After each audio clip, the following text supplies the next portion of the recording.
തക്കാളിയാണ് ഇന്ന് വളരെ പെട്ടെന്ന് തയ്യാറാക്കാവുന്ന ഒരു തക്കാളിക്കറിയാണ്. പുതിയ വീഡിയോയിലേക്ക് എല്ലാവർക്കും സ്വാഗതം.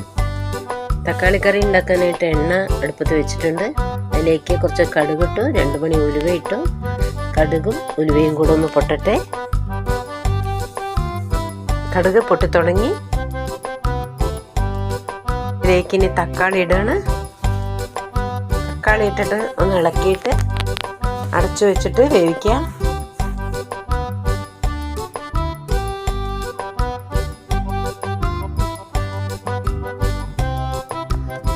കുറച്ചു നേരം വേവിച്ചു. തക്കാളിയൊക്കെ വെന്തിട്ടുണ്ട്.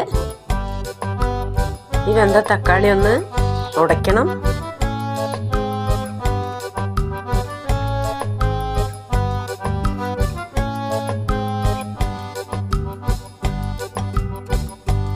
തക്കാളി ഉടച്ചു.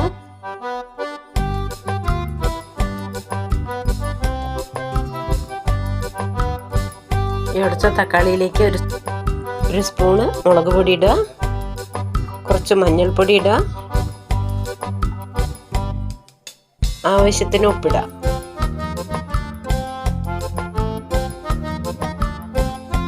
ഇതെല്ലാം കൂടെ നല്ലോണം ഒന്ന് ഇളക്കിയതിന് ശേഷം ആവശ്യത്തിന് വെള്ളം ഒഴിക്കുക. എന്നിട്ട് അടച്ചു വെച്ച് തിളപ്പിക്കുക.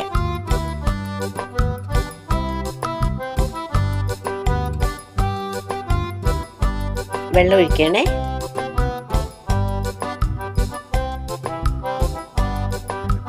എത്ര കറി വേണോ അത്രയും വെള്ളം ഒഴിക്കുക.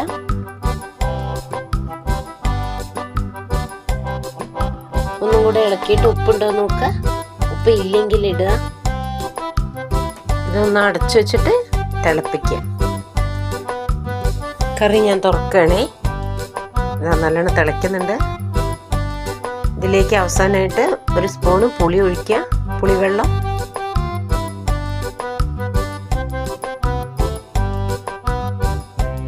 അപ്പം നമ്മുടെ തക്കാളിക്കറി റെഡി ആയിട്ടുണ്ട്. പെട്ടെന്ന് തയ്യാറാക്കാം കേട്ടോ. എല്ലാവരും ഉണ്ടാക്കി നോക്കൂ. ചാനൽ ഇതുവരെ സബ്സ്ക്രൈബ് ചെയ്യാത്തവരുണ്ടെങ്കിൽ ഒന്ന് സബ്സ്ക്രൈബ് ചെയ്തേക്കണേ. അപ്പോൾ അടുത്തൊരു വീഡിയോയുമായിട്ട് നമുക്ക് വീണ്ടും കാണാം. ഓക്കേ.